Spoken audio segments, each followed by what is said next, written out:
Hai teman-teman, kenalkan nama saya Ahmad Turan.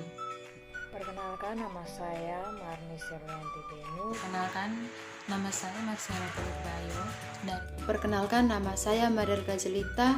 Dengan ini saya akan menjelaskan materi mengenai pembelajaran kooperatif tipe Student Team Achievement Division. Nah, pembelajaran kooperatif tipe Student Team Achievement Division yang dikembangkan oleh Robert Flavin dan teman-temannya di Universitas Johns Hopkins pada tahun 1995. Student Team Achievement Division atau STAD adalah model pembelajaran yang paling mudah dan simpel pada tipe kooperatif.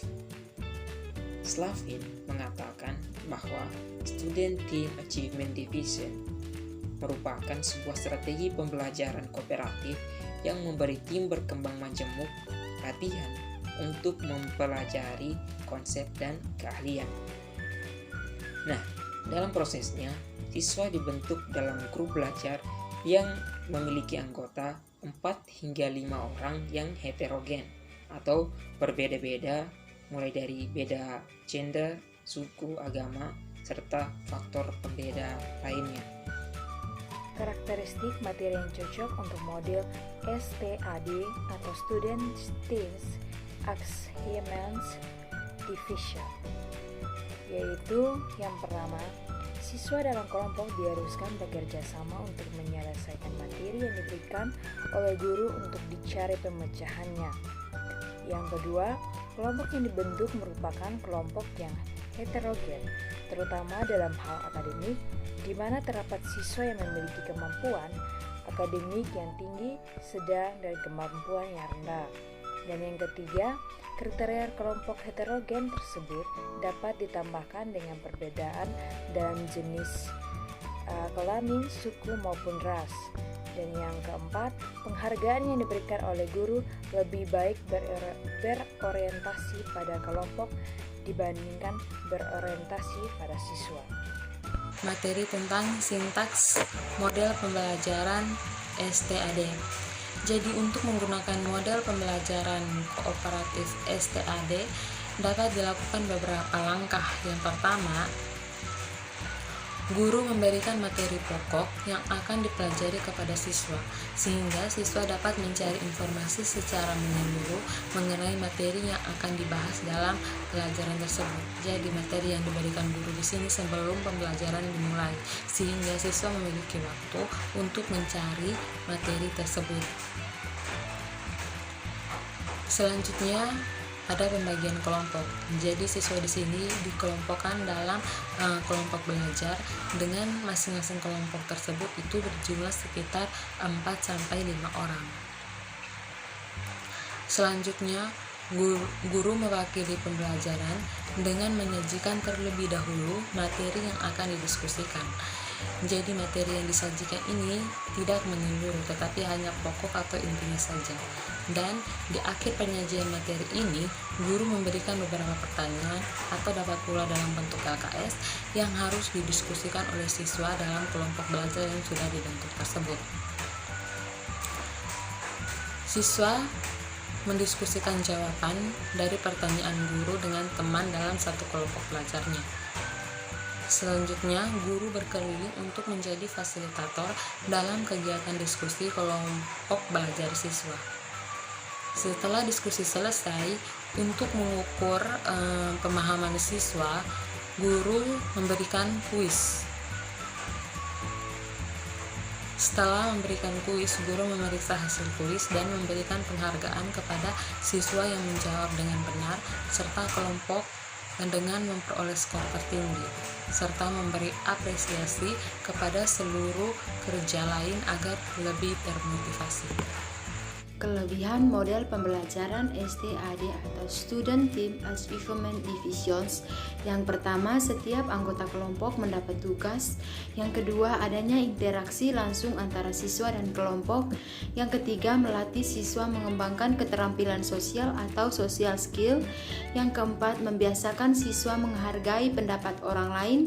Yang kelima, meningkatkan kemampuan siswa dalam berbicara, berbuat, sehingga kemampuan akademiknya meningkat. Yang keenam, memberi peluang kepada siswa untuk berani bertanya dan mengutarakan pendapat. Yang ketujuh, memfasilitasi terwujudnya rasa persaudaraan dan kesetiakawanan. Serta yang terakhir adalah terlaksananya pembelajaran yang berpusat pada siswa, sehingga waktu yang tersedia hampir seluruhnya digunakan oleh siswa untuk kegiatan pembelajaran. Selanjutnya, kelemahan dari model pembelajaran STAD. Yang pertama, dalam pelaksanaan di kelas membutuhkan waktu yang relatif lebih lama sehingga sulit mencapai target kurikulum.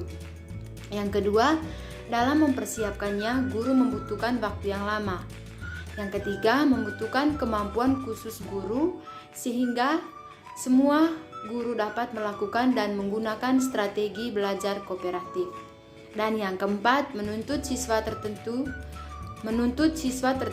dari siswa, misalnya sifat suka bekerja sama. Contoh RPP dari model pembelajaran STAD. Yang pertama, identitas yang berisikan mata pelajaran, kelas, semester, alokasi waktu, dan materi pokok. Untuk bagian A, standar kompetensi, bagian B, kompetensi dasar, bagian C, indikator, bagian D, materi pokok, bagian E, materi, bagian F, model pembelajaran, bagian D, langkah-langkah atau skenario kegiatan pembelajaran. Yang pertama, fase yang pertama, tujuan pembelajaran dengan motivasi. Fase kedua, pembentukan kelompok, yang dimana pembentukan kelompok dengan memperhatikan penyebaran nilai rata-rata ulangan harian pada kompetensi dasar sebelumnya.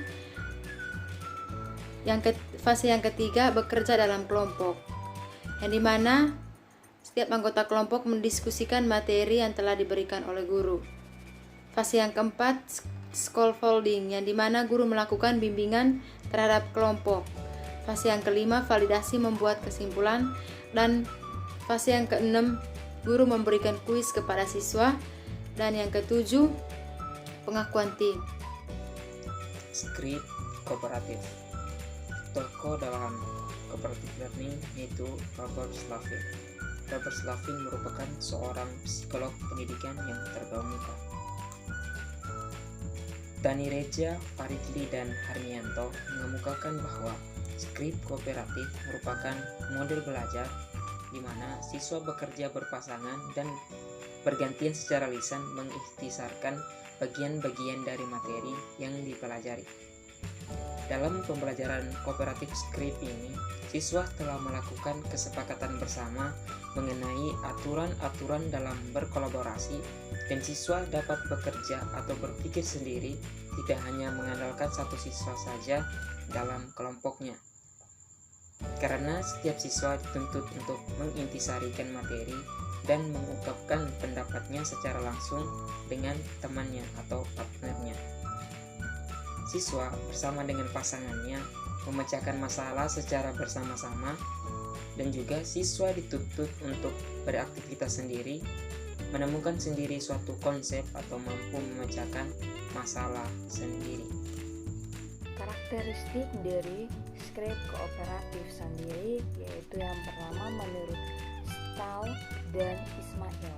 Jadi karakteristik dari skrip kooperatif adalah yang pertama, belajar dengan teman-teman, yang kedua, tatap muka dengan teman-teman, yang ketiga, mendengarkan antar anggota, yang keempat, belajar sendiri dalam kelompok teman-teman, yang kelima, belajar dalam kelompok kecil, yang keenam, produktif berbicara atau mengungkapkan pendapatnya, yang ketujuh, siswa dapat membuat keputusan. Sementara itu, menurut Johnson, diteliti memiliki fitur dari skrip kooperatif sendiri, yaitu yang pertama, memiliki positif saling ketergantungan, yang kedua, secara individu bertanggung jawab, yang ketiga, heterogen, keempat, berbagi kepemimpinan, yang kelima, berbagi tanggung jawab, yang keenam, dalam stres pada pekerjaan dan kebersamaan, yang ketujuh, memiliki keterampilan sosial dalam berhubungan. Jelaskan sintaks pembelajaran skrip kooperatif. Jadi, Langkah-langkah untuk menerapkan skrip kooperatif adalah sebagai berikut. Yang pertama, guru membagi siswa untuk membuat pasangan.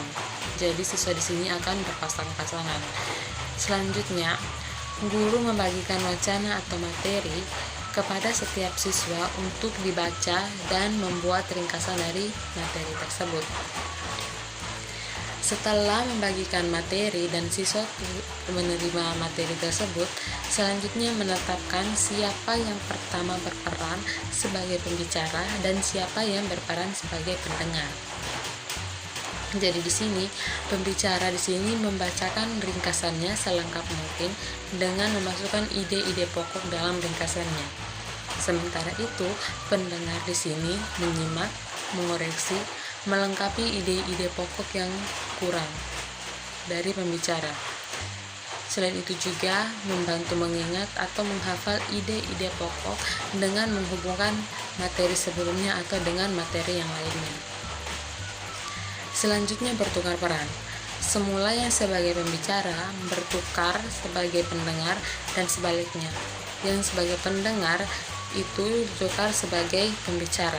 Kemudian dilakukan kegiatan yang seperti sudah saya sebutkan, di mana pembicara itu membacakan ringkasannya selengkap mungkin dengan memasukkan ide-ide pokok dalam ringkasannya, dan pendengar akan menyimak, mengoreksi, melengkapi ide pokok yang kurang lengkap dari pembicara dan membantu mengingat atau menghafal ide-ide pokok dengan menghubungkan materi yang sebelumnya atau dengan materi yang lainnya.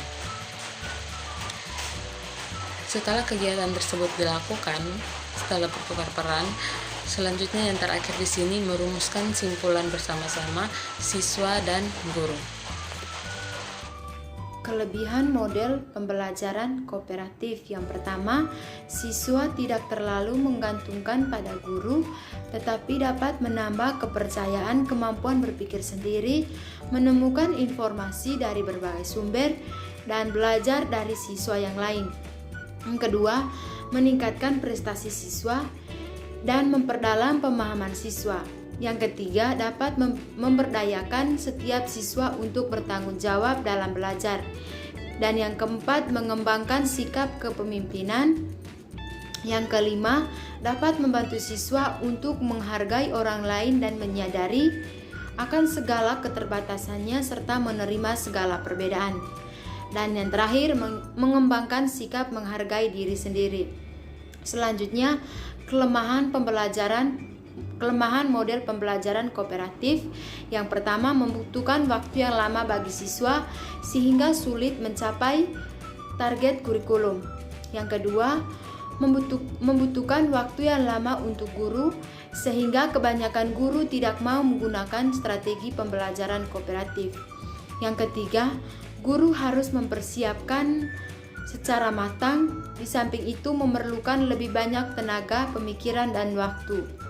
Yang keempat, selama kegiatan diskusi kelompok berlangsung, ada kecenderungan topik permasalahan yang dibahas meluas sehingga banyak yang tidak sesuai dengan waktu yang telah ditentukan. Dan yang kelima, saat diskusi terkadang didominasi oleh seseorang sehingga hal ini mengakibatkan siswa yang lain menjadi pasif. Contoh RPP model pembelajaran skrip kooperatif. Yang pertama, identitas yang berisikan sekolah, mata pelajaran, materi inti, alokasi waktu, kelas, dan semester. Selanjutnya, standar kompetensi, kompetensi dasar, indikator. Nah, untuk bagian A, tujuan pembelajaran. Untuk bagian B, materi pembelajaran. Dan untuk C, metode pembelajaran. Untuk D, langkah-langkah kegiatan. Yang pertama, kegiatan awal dengan durasi waktu 10 menit. Di sini, guru mengingatkan kembali materi yang sudah diberikan pada pertemuan minggu lalu. Selanjutnya, guru memberikan motivasi kepada siswa. Yang kedua, kegiatan inti dengan durasi waktu 60 menit. Dengan pertama, guru membagi siswa untuk berpasangan dengan teman sebangku. Yang kedua, guru membagikan wacana atau materi tiap siswa untuk dibaca dan membuat ringkasan dan contohnya.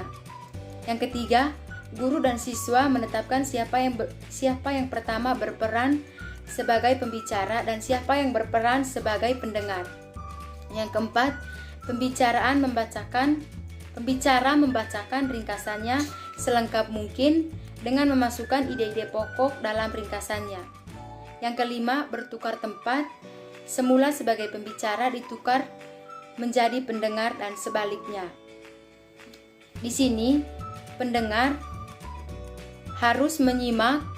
Pendengar yang pertama menyimak, mengoreksi, menunjukkan ide-ide pokok yang kurang lengkap. Dan yang kedua, membantu, yang dimana mengingat atau menghafal ide-ide pokok dengan menghubungkan materi sebelumnya atau materi lainnya. Yang ketiga, penutup dengan durasi waktu 10 menit.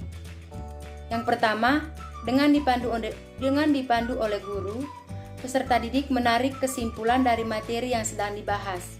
Yang kedua, guru memberikan pekerjaan rumah atau PR yang berkaitan dengan materi yang sedang dibahas. Dan yang ketiga, guru menyampaikan materi ajar yang akan dibahas pada pertemuan berikutnya.